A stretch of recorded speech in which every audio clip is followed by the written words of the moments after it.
Good afternoon, everyone. My name is Prentice Thomas. This is my presentation on digital citizenship, modeling, and promoting. And of course, this is for EDS 703. I created this presentation as if we were sharing this information with parents, basically letting them know kind of the highlights and high points of what we're trying to teach their kids in terms of digital citizenship, what that is, how that breaks down. So what I did was kind of broke it down into three parts, and then I provided some examples, and then towards the end I have like a final thoughts slide. So first off, we'll discuss what is digital citizenship. So we'll talk to the parents and basically get them to understand that at its core, it revolves around the responsible use of technology and other digital devices.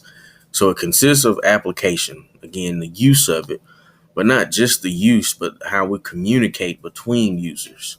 So again, when we're teaching or when we're working with our students, we want them to understand how to use the technology, but also how to communicate between other users, between themselves and other users.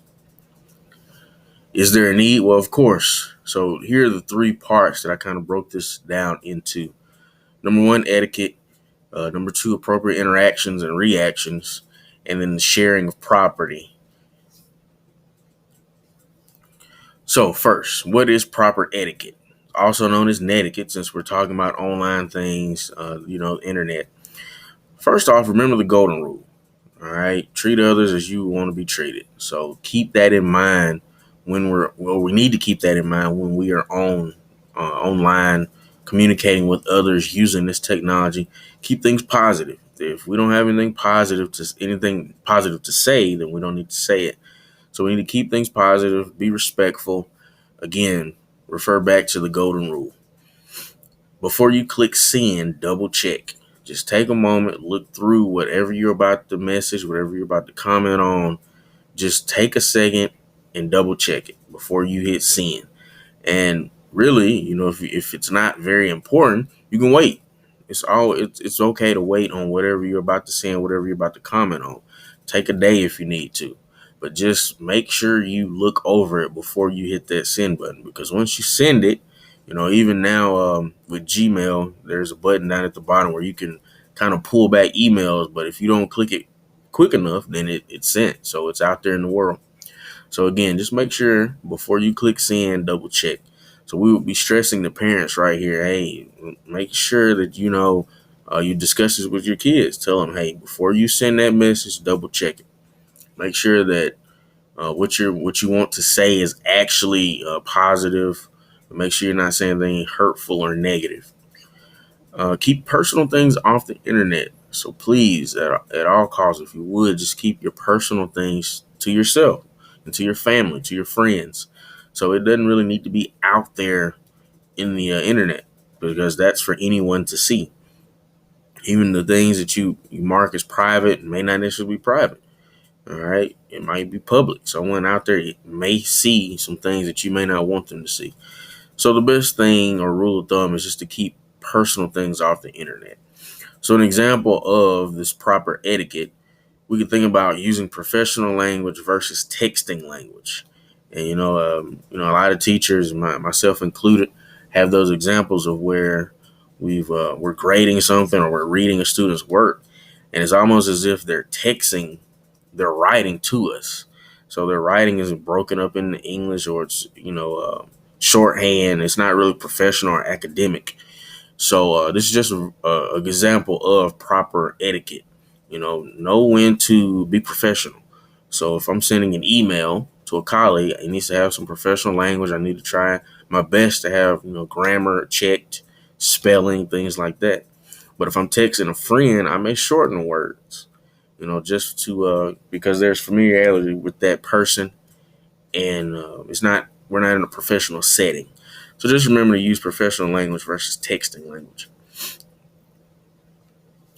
All right, our second point here, appropriate digital interactions and reactions. Remember to think before you post. This kind of goes back to the first one. Always check before you send something out.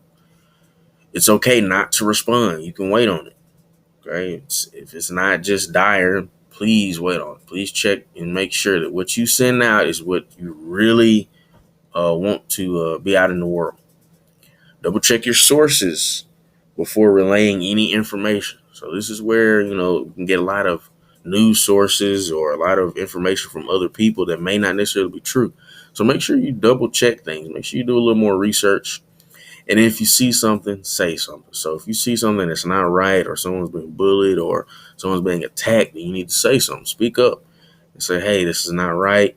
Let's keep things positive. It's okay to disagree about things, but always remember that we're each human beings and we deserve respect. Example here, be skeptical of information learned on sites. Always conduct further research. This is very important for, especially in the classroom when we're doing some sort of research paper or, you know, um, some research project where we want them to have information that they find on these sites, but always conduct further research. I used to tell my students all the time, Wikipedia is not a credible source. So you have to find other sources, things that are peer reviewed, scholarly written papers and articles. So just be skeptical of information learned on these sites. Always conduct further research. And then the last part is intellectual property. So protect your personal information, cite information that did not come from you. Know that your online habits are being tracked, even when you think they're not. Even if you're on some browser that you believe that they're not going to be able to track, just remember, websites are able to track your activity. And then, law enforcement agencies, they also need to be able to track, online habits for safety reasons. So just keep that in mind. Even when you think you're not being, tracked, always assume you are. Visit appropriate and safe websites. Make sure you're on things that you should be on. Especially we talk about this a lot when we're in the classroom and we are researching things. Make sure what we're researching is school appropriate. Be careful what you download. You never know what you can download. Hacking and viruses has become a very big thing recently. So be careful what information you download. And then for our example here, copying someone else's work is plagiarism, both in the academic world and online. And that is very important. So that goes back to cite any information that did not come from you. Be respectful of your personal information and other people's personal information. Again, it's plagiarism. And we talk about that in the classroom. If you're copying someone next to you, copying their work, someone that's next to you, that's plagiarism. Okay. And that's in the academic world. Online, if you're sharing things that you're not supposed to be sharing, or you're taking someone else's work or intellectual property, that's still plagiarism.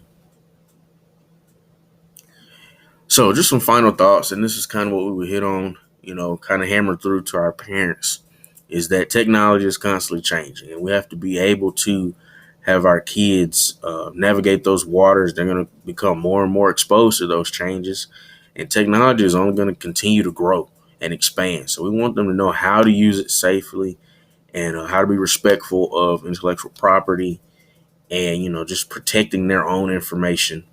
And again, just using online resources safely and respectfully. We want our parents to know what we're teaching, and we welcome their help in reinforcing these lessons.